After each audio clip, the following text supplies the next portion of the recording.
Hello, and welcome to Speaking of Supply Chain, where we explore trends, current events, and innovations impacting the logistics and supply chain industries. I'm your host, Ellen Wood. Today, I'm excited to be joined by Carl Wasinger, the CEO and founder of Smart Warehousing. Welcome, Carl. Thanks for having me. Excited to be here.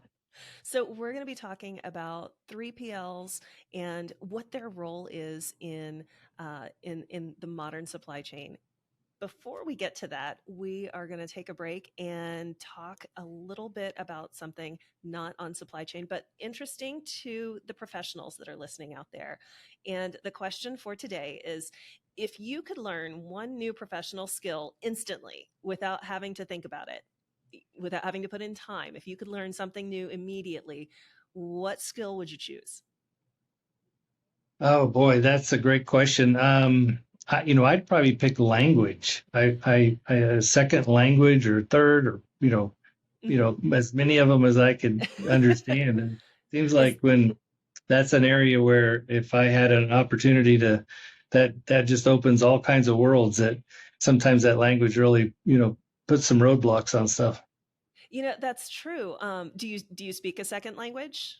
I don't. Not I yet. don't.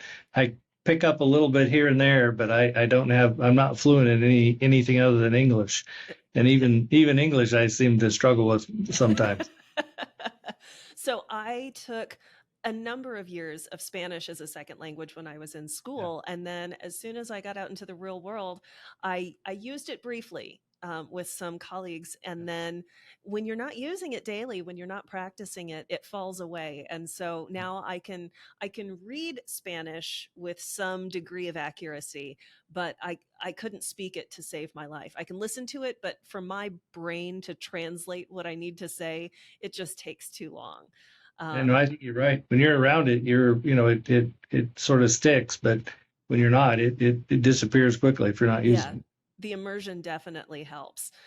So I was going to say language, but since you took my answer, I'll come up with a different one. So in marketing, one of the things that I do often is having to work with graphic design and the graphic design tools. Most of them are the Adobe suite that people are used to with InDesign and Photoshop and these things. And I know how to use the tools a little bit, but I'm not trained as a graphic designer. And I would love to just have that downloaded into my brain to understand design and be able to do it quickly, because I am in awe of it. When we work with our designers, when we work with our graphic design team, we have a company that we use. And when they are able to take just a few words and then come back with all these different, layouts or concepts and ideas, that just, it's so inspiring to me. And I wish I could do it. That's good. That's a good one. Math would have been my second. So, just understanding all the The calculus complex and math. algebra and linear, all the things that seems like we get sucked into today in supply chain. All right. Well, thank you so much for that. Let's get into our topic today. So, our topic today is 3PL warehousing. Obviously, you are an expert in this particular topic. How long ago did you found Smart Warehousing? So I've been kind of in the industry for a little over 30 years. I founded Smart Warehousing. This will be we're going on our 23rd year, so 22 years ago. All right. Congratulations. Time flies. It seems like yesterday, but 22 years ago, it was in the fall, and we started here in Kansas City, and it was really weren't quite sure all the different things that was going to happen, but the industry has been really fascinating for the last 22 years, and I think it's going to continue to be. I agree. The industry is growing quickly and it is changing quickly. And I know you've grown to, I want to say 37 locations now. Yeah, I think that's right. I think maybe either 37 or 38. We opened another one in South Carolina Okay. this past summer, and I can't remember if it's either 37 or 30. I think that's right. Well, so our listeners know the basic functions of a 3PL warehouse. It's clearly a warehouse that they outsource, some of their storage to, but there's so much more involved in utilizing a 3PL as part of your logistics strategy. So what are some of the next level that, besides just having a warehouse to store things, what are some of the added services or added features that are available for a client of yours? Well, it really has, it's changed a lot over the years. And you're right. Originally, the history was, hey, we needed a place to put some extra stuff or Some extra boxes. overflow, or extra boxes, or it was a capacity, really capacity only play. It was at that time. And so if somebody had a warehouse or a building or facility somewhere, then they were, almost by default in the warehousing business or the 3PL kind of business. So the world has changed so much in the last 25 years, and so the value added piece of and the complexity of the supply chain today is really what we're constantly wrestling with on a day-to-day basis, and the solution side. And from a modern perspective today, really there's probably three, or maybe at least three, and probably four areas where we kind of focus. And so having we talked about the 38 locations. I mean, obviously there's a network component to it. Having that side, visibility is a huge component, and the data, the technology. So we tease at Smart Warehousing about having the data, the doers, and the doctors. Those are Okay. the three kind of components that are super relevant today, Hmm. and customers are asking for it.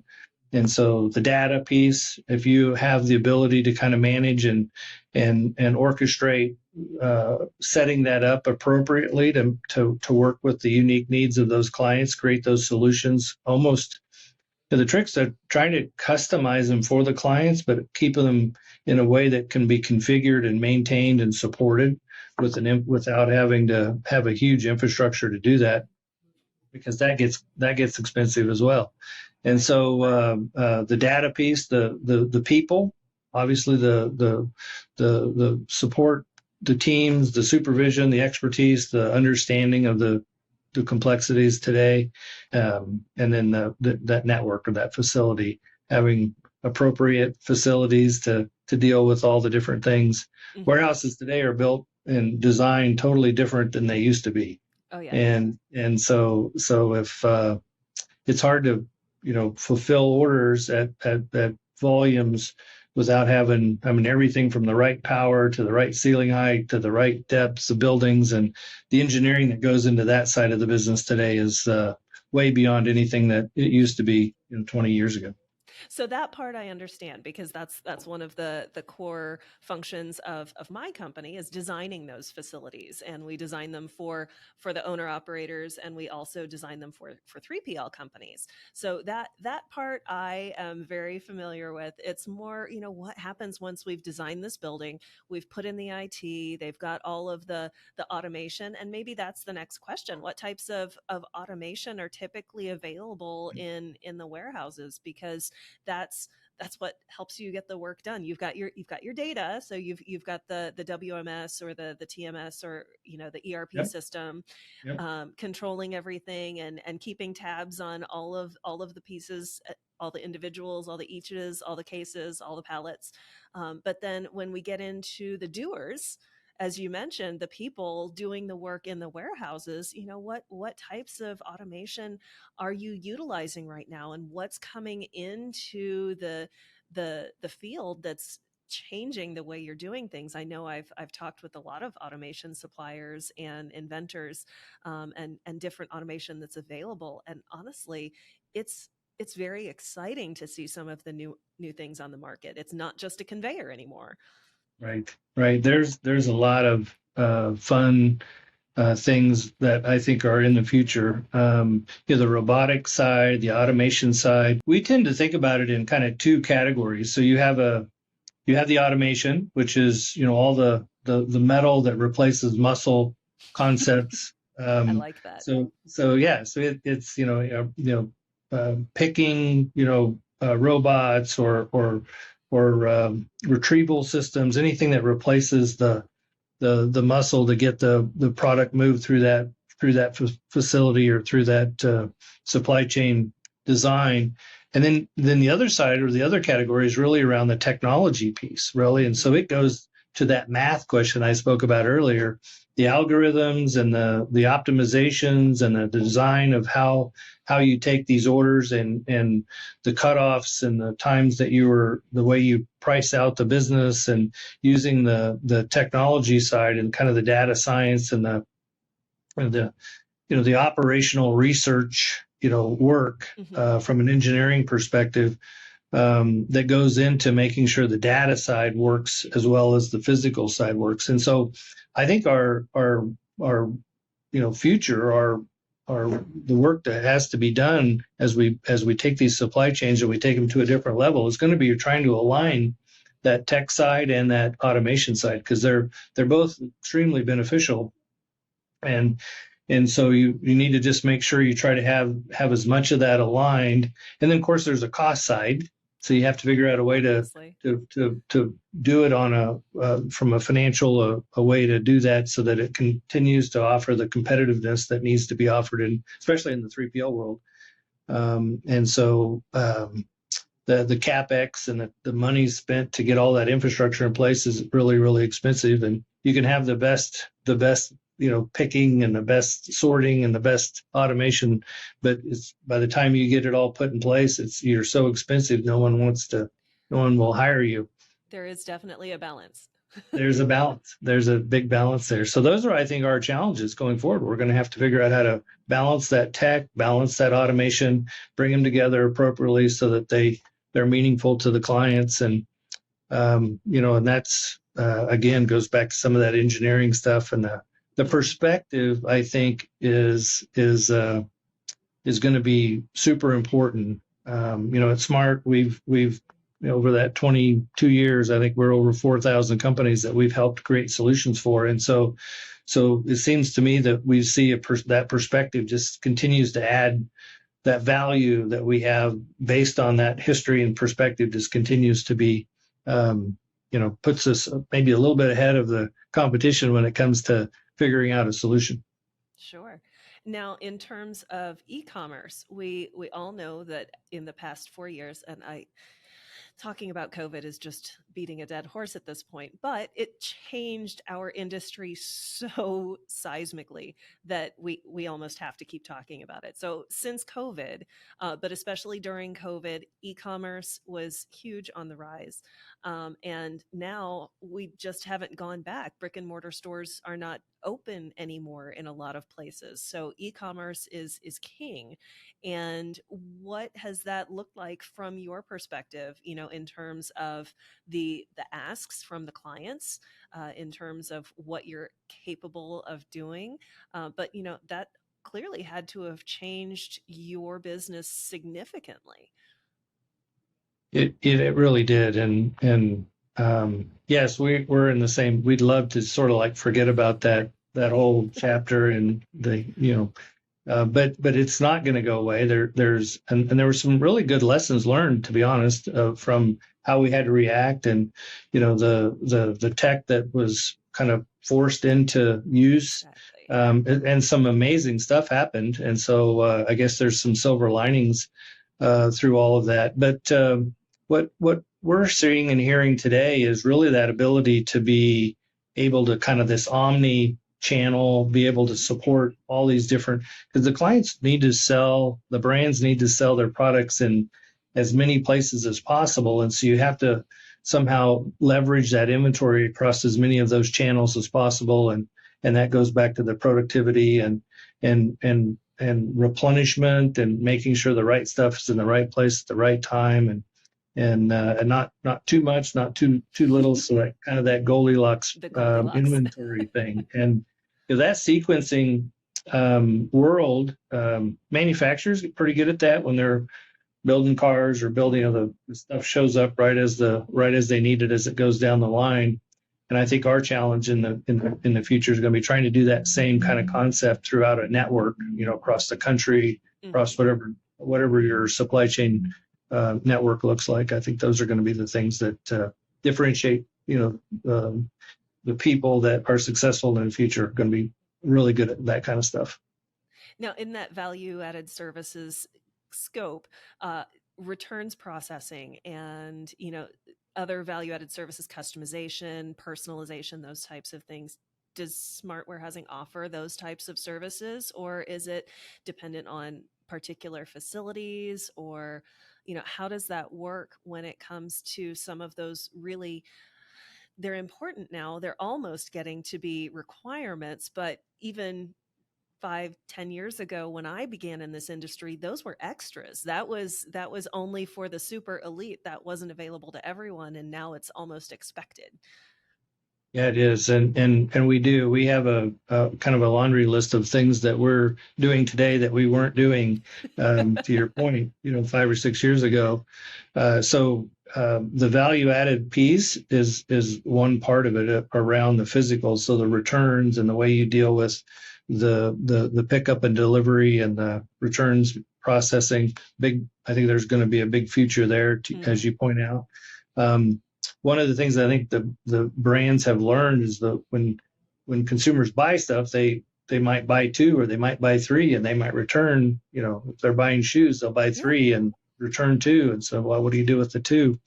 Um, one of the funnies that I put down here on my notes today was around inventory in this category of on a return. What's considered inventory that can go back into usable Ooh, stock and not, true.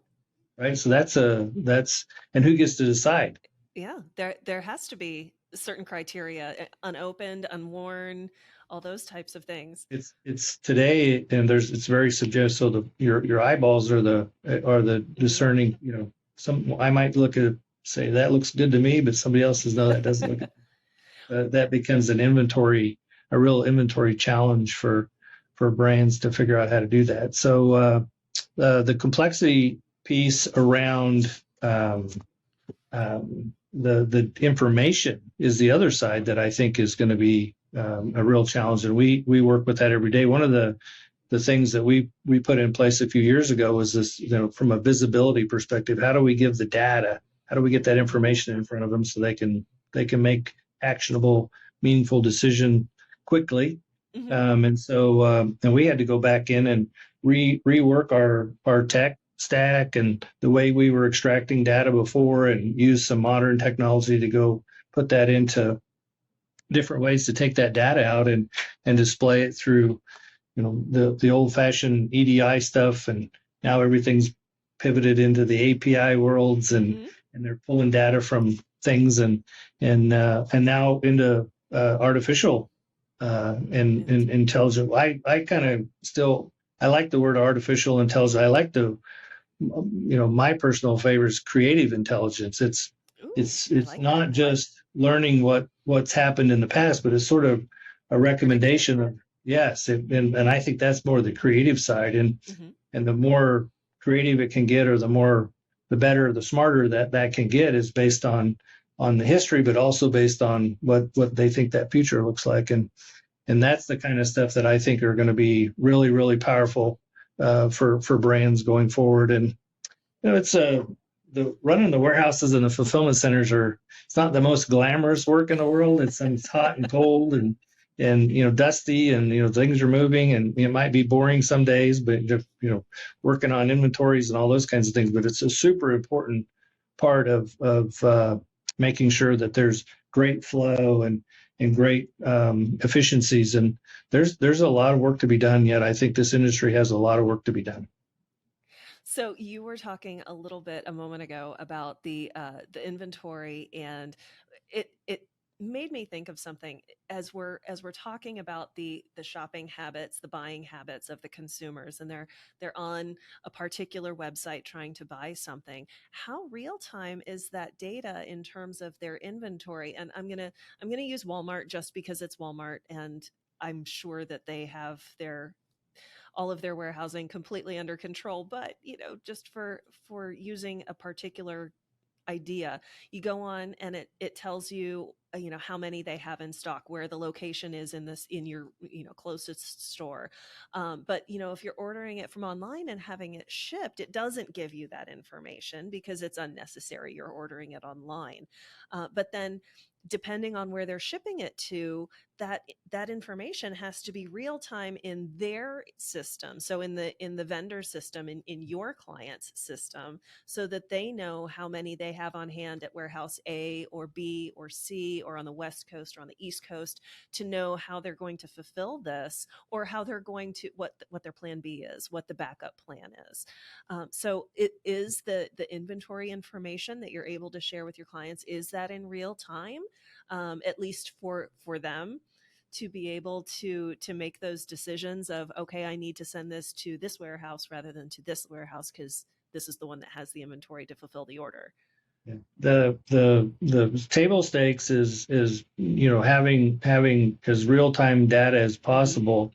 But to your point, really, it's that next level. It's the, okay, what if we don't have an inventory item that can get delivered, on using a certain shipping method from that Right. shipping location? How do you get it from another location but still give it to the customer, give Mm-hmm. it to the end user? The same experience, it may have to go a different mode. A different shipping might be an overnight, or it may have to be a Mm-hmm. second day air, or something different than what they expected, due to that inventory not being Where they in the thought it right was. place, right time. And so you're 100% right. That data piece, the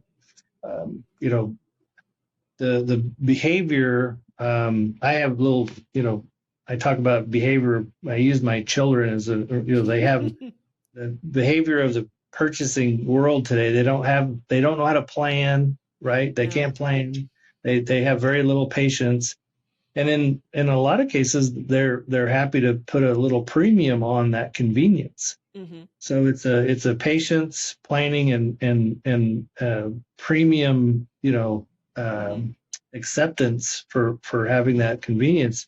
That's the sort of driving a lot of these supply chain challenges that I think that companies are dealing with today. And so that integration, I talk about the language, being able to speak Spanish. If I knew how to do multiple languages, you could have a conversation much quicker than if you have to stop and have Translate. somebody interpret and translate and all this stuff. But that's kind of what it is. It's almost like everyone needs to know exactly how to speak every language at any given time.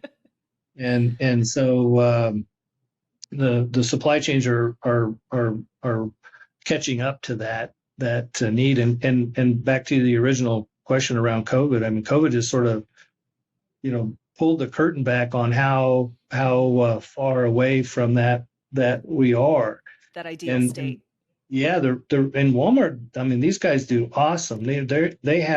They're phenomenal with Amazon. A lot of these big retailers they Mm-hmm. have huge and really robust systems on how to make sure nothing is the shelves are always full, and they've got great POS systems, and they're able to take that data and get it into their ERP systems. But it's massive amounts of data. It is. And to your point, they do a fantastic job of it, but they also have the problem on the back end where you order something, you think it's all coming from the same place, and you get 4 different boxes for your order of 4 different pieces because it's coming from 4 different places. 4 different places. Yeah. So they have to make what problem are they trying to solve? Are they trying to solve that consumer? Hey, I need it tomorrow. Or are they trying to solve, Their from own internal. their own internal thing? And it's challenging. And the retailers are pushing a lot of brands to offer those kinds of Mm-hmm.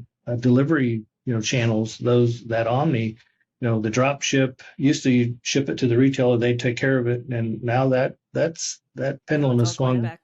all back to the original OEMs, or the original people that have the products. The brands are having to figure out how to do that on their own, and Well, it saves a step. it it, it saves a step, and it should take some cost out too. Exactly. But if you don't, yeah, but you have to have a partner. And I think 3PLs, I think that's going to be a huge opportunity for companies that are able to do the data, the doers and the doctors. Some, have that ability to align all that together. It's exciting. Well, and then to your other point that you were mentioning about the data and getting that true intelligence behind it, that scary intelligence where it's predictive and telling us what we could do or what we should do with all of the historical data. What does that look like in terms of, okay, we're not able to meet the demand from location A, and we've had to, adapt some of these fulfillments from other locations. Okay, is the data telling them that? Are they able to get some of that predictive quality out of that data Right. and Right. make decisions? Are we there yet? Is that happening now? Or is that still a matter of really being able to mine and understand what the data is telling us? My guess, and I don't know if I can put it in a percentage, but I think it's a very small percentage that are in that predictive world. They're able to say, hey, you know what, tomorrow is going to look like this, and next week's going to look like that, and next month should look like this. That forecasting and that predictability, I think, are a long ways away still. And I think it's a data problem. So forever the data was expensive to store. True. Right. And so people would only store the pieces of the data that they thought was necessary to run their businesses. Well, with all the new technology and the new ways that data can be mined and the data and the information can, so now you went from measuring a few statuses and a few things about the supply chain to let's measure everything and store all that data, and now you can start making some decisions, and that's slowly happening today. And it's we don't have a lot of expertise in that world as a general supply chain population. I think the graduates in those worlds today are coming out with armed with a lot more capability and what has to be true to make all those things happen than maybe some of the people that were prior and have been in this industry for a long time. Were sort of I'm amazed at having discussions with some of the operational research and the engineering side of the scientists around the operational research side of it, of flow, of optimization schedules. And I get really, it's exciting to hear what can be done. If you just start, building the math right and set up those designs, those algorithms in a way, and then see what happens. Watch the trend lines go out. It's pretty exciting. You're absolutely right. I also geek out a little bit on that when I see some of my colleagues doing that type of work. It's fun to listen to it. I won't say I go so far as to understand it, but it's interesting to listen to and learn a little bit more about. So we've talked a lot about just the functionalities of 3PLs and what has changed in the past few years. But the biggest part of a 3PL is that relationship with your clients. So these are companies, these are brands who maybe they have their own warehousing. They've clearly got their own production somewhere, but they need to outsource some of that warehousing to another geography, another location. What does that relationship look like? What's critical to that relationship being professionally advantageous for both sides? Well, this is probably not a great thing to say about my own industry, but I don't think we've done a very good job building that trust. I think there's a really big trust gap in the industry, and I think it keeps a lot of companies from feeling confident in outsourcing and letting somebody else do it. I mean, they sometimes do it out of they have to, necessity, not because they want to do it. They do it because they're like, well, I have to, because otherwise, I can't sell my stuff, or a retailer is not going to let me do something. Exactly. And so it sort of forces them to do something they don't really want to do because they don't have this warm fuzzy or this trust around using a 3PL or outsourcing to somebody and I think that goes back to that trust gap goes all the way back to really having great visibility to what's going on. I mean, in That's true.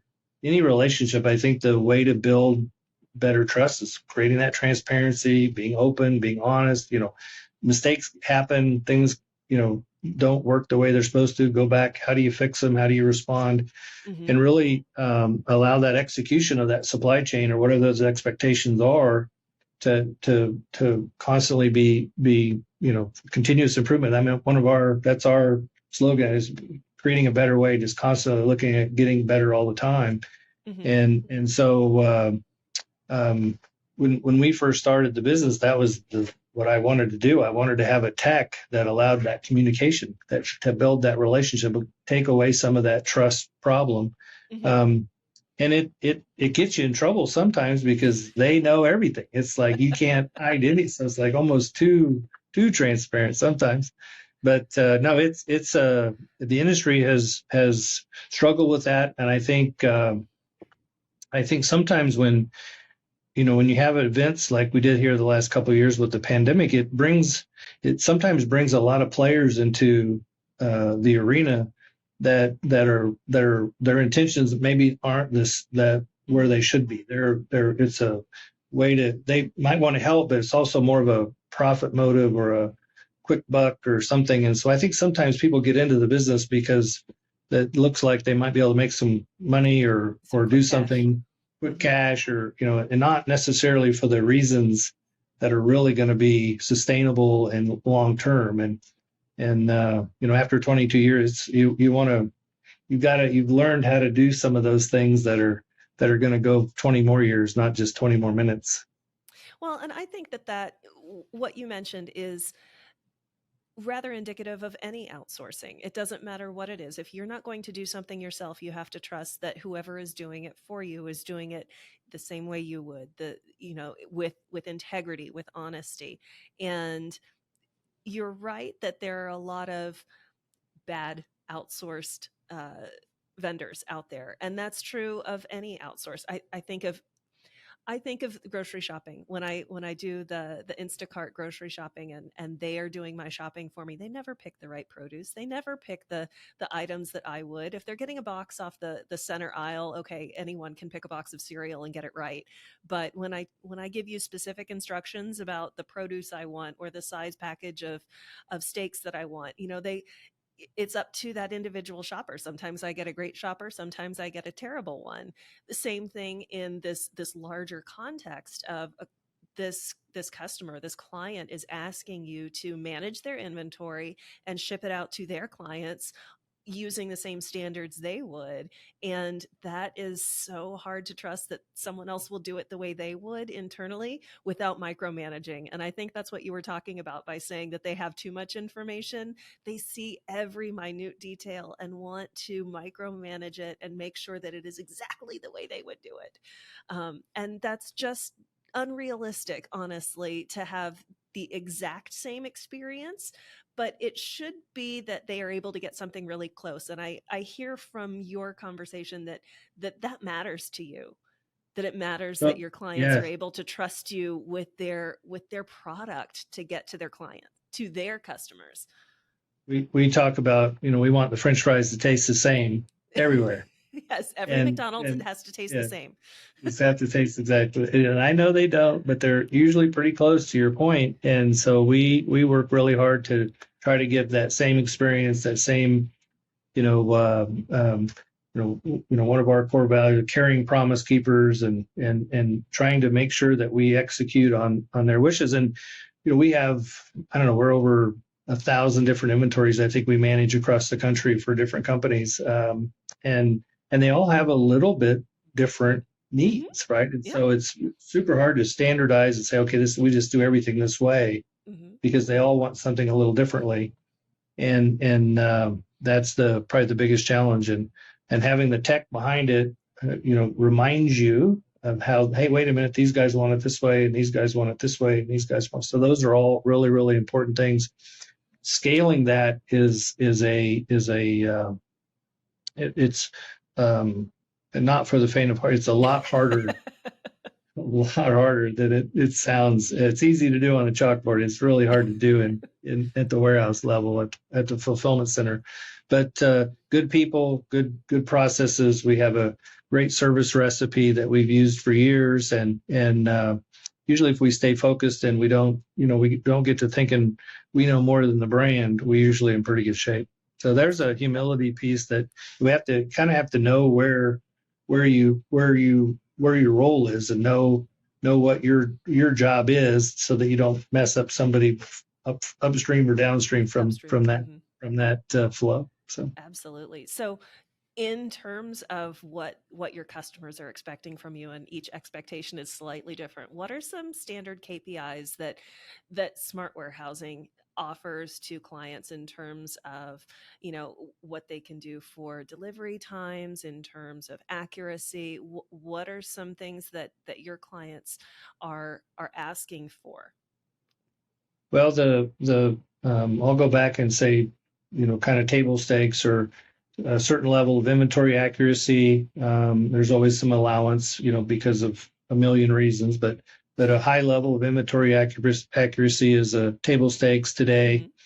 The the the piece around inventory is changing, and so it's not just a snapshot integrity of a snapshot of inventory.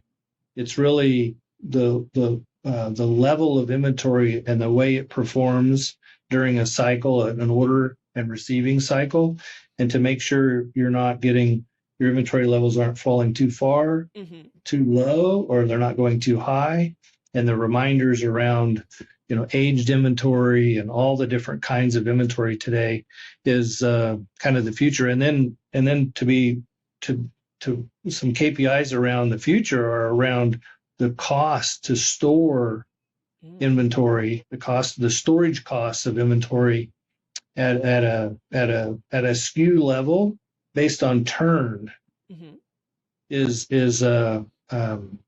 that's a thing now. It used to not. It's like, okay, I got 100 pallets in the warehouse, and everybody we charge so much for a pallet or so much for a square foot, and so the KPI now is like, well, we need to know if we have the velocity of that inventory. What's that look like, and how should we charge less for something that's flowing through the warehouse quickly versus something that's flowing through the warehouse slowly? I mean, it's really an interesting. So that's an old KPI. It's been around forever. Hey, I need to know my 100% inventory accuracy. Well, now let's take that and peel that onion a million ways and look at all these different pieces of that. Exactly. It takes on a new dimension. Whole new dimension. So service levels is the other one. So on-time shipping and on-time receiving and how long those processes take and what tech do you apply to that? What automation do you apply to that? And then those performance indicators, what those are, how they get measured and how they get proven, right? So that iffy inventory when you're on a return, I might think that's a good inventory, but the client might not. And so the eyes and that beauty is in the eye of the beholder sometimes. So you have to make sure you align on what that expectation is and how that works with the customers. So those are KPIs, but service levels around ins and outs, inventory accuracy tend to be probably the top three. And then I think some of the crazy ones that I've heard about. What's an obscure one? I mean, again, back to the velocity of stuff and some of the operational KPIs. We had a client that wanted to know we create optimized order fulfillment, and then the KPI was, well, what would it have been if the cutoff changed? Ooh. So if you have a 2 o'clock cutoff. 2 o'clock cutoff in the afternoon for same day shipping, what would it have been if you had 1 o'clock, and would that have changed your pricing? I mean, there's some really interesting, there's some really interesting ways today to measure, the effectiveness and the efficiencies of these operations. But I think the future will push us in those directions. I think people are going to continue to ask those questions, and there'll be some that can answer them and some that can't. Absolutely. And as you were saying earlier, as that data gets more intelligent and more predictive, they'll be able to ask for more complicated things and use It them really will. strategically for their own, business strategy planning. And it's not just about, did we deliver what we said we would deliver when we would deliver it. It's so much more than that, because then that affects production, it affects their sales and marketing, it affects all sorts of different things up the line, so upstream, as opposed to just, yeah, customer got their stuff, it's good. Yep. Yep. Yep. No, and we're driving that. I think our consumer behavior. So used to be when you had a service person come to your house to work on something, they said they'd be there on a day. Now you want to, then it became a 4 hour window, and now it's, you want to see the truck showing up on your phone. I mean, it's amazing. It's changed for sure. It has. One last question that I wanted to ask, and that is in regard, you had mentioned something about, product aging and, making sure that it's not, sitting on a shelf and going out of date. Which brings up cold warehousing and, temperature controlled warehousing, and where, refrigeration, even frozen storage is needed, whether it's for food, whether it's for pharmaceuticals, or anything else that is temperature sensitive. What types of solutions do you offer in that regard? Because not So in every warehouse can right. be a temperature controlled warehouse.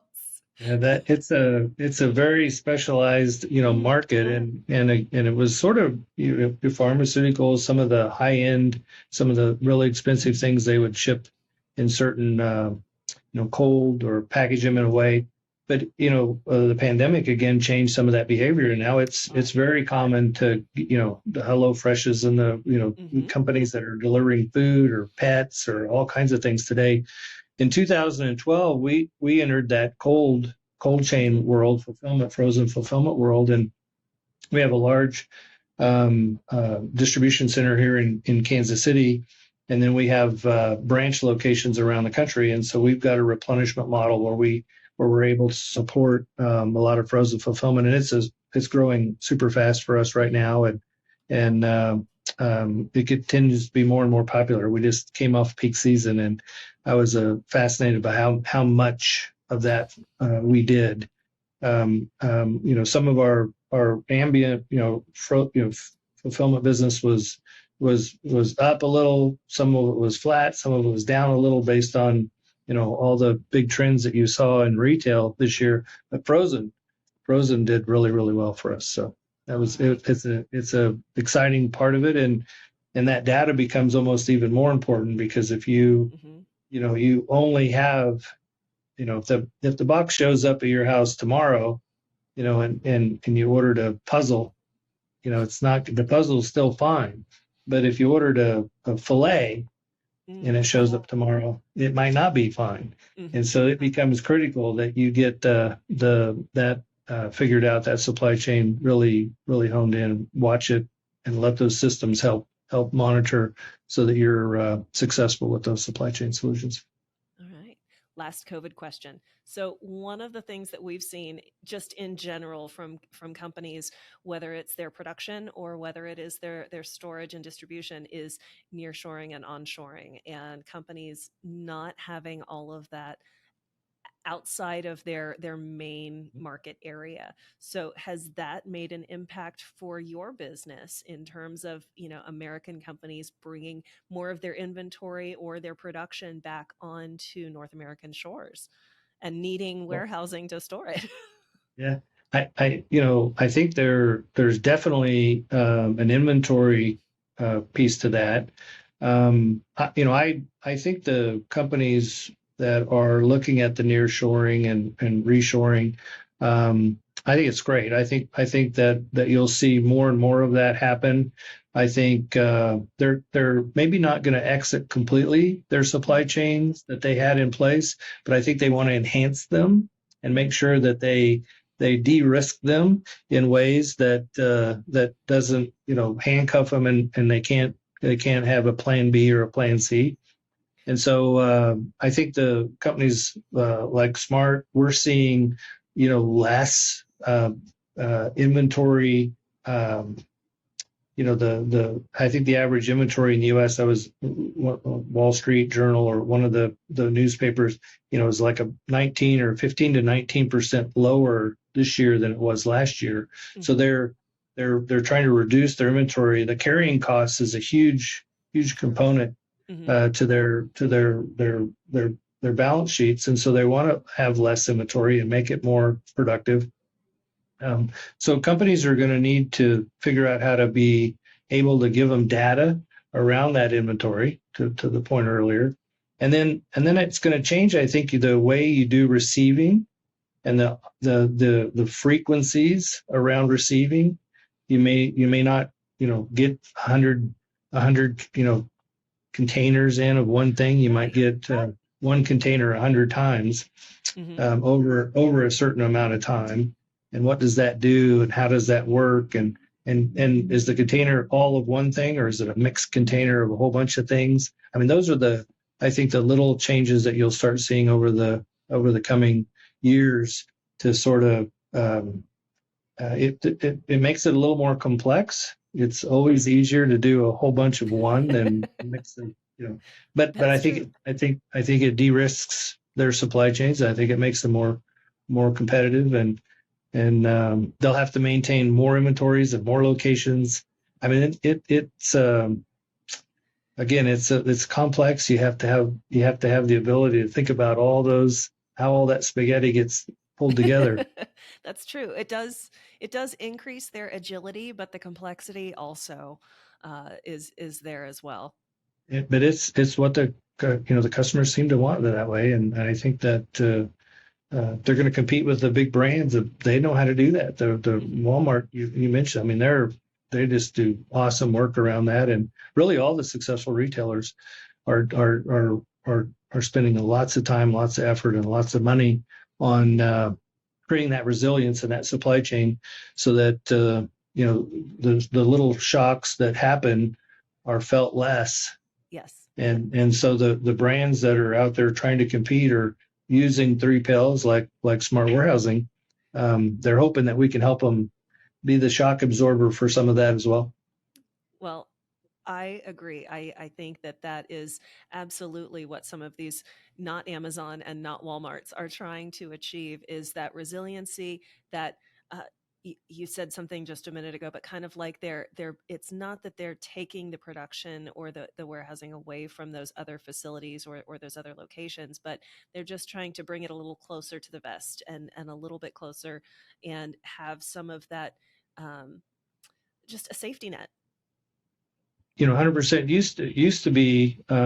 Here's a great example. So, California, a gateway from the east, Hmm. the Asian, manufacturing world. Ports are, L.A., Long Beach, and the inventory would come into those markets, and the 90% of the inventory would sit there, and then get distributed out. So today, you can see a lot of that inventory that'll come in.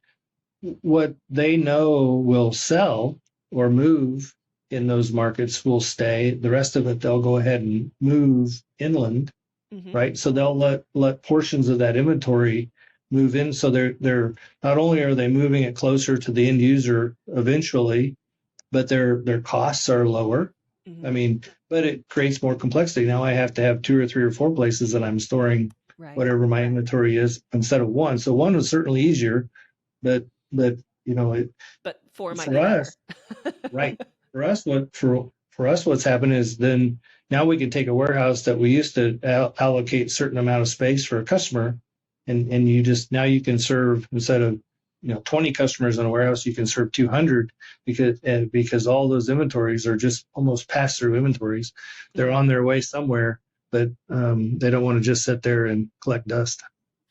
Well, and I think that's where smart warehousing and other 3PLs are really going to be able to capture a larger market share as these companies are, saying it doesn't make sense to have a single owned distribution center. We can't afford to build four warehouses in four different places. It Right. has to be outsourced, and we have to find vendors that we can trust and 3PLs that we can trust to manage our inventory and service our customers the way we would if we were able to do everything ideally in-house. So I think that is a fantastic testament. It is wonderful to have spoken with you today. This has been a great conversation for me. I learned a lot. Likewise, I don't get to talk about all this stuff very often, so this is fun. And that brings us to the end of our episode. I know that our listeners, this is something that if you have not actually had to deal with a 3PL or the concept of outsourcing some of your distribution yet, it will come up because this is becoming more and more prevalent as we talked about, Carl. So listeners, if you have a suggestion or a topic that you'd like to hear about on our podcast, please reach out to me. I am going to go ahead and share this secret. That's how Carl reached me. Carl and his team reached out via podcast@meebach.com in order to be on the show. Thank you so much, Carl, for reaching out. It was wonderful to have you. Thank you. And that brings us to the end. Thank you for listening to Speaking of Supply Chain. If you enjoyed the show, please rate or review us on whatever podcast app you prefer. And be sure to tune in next time.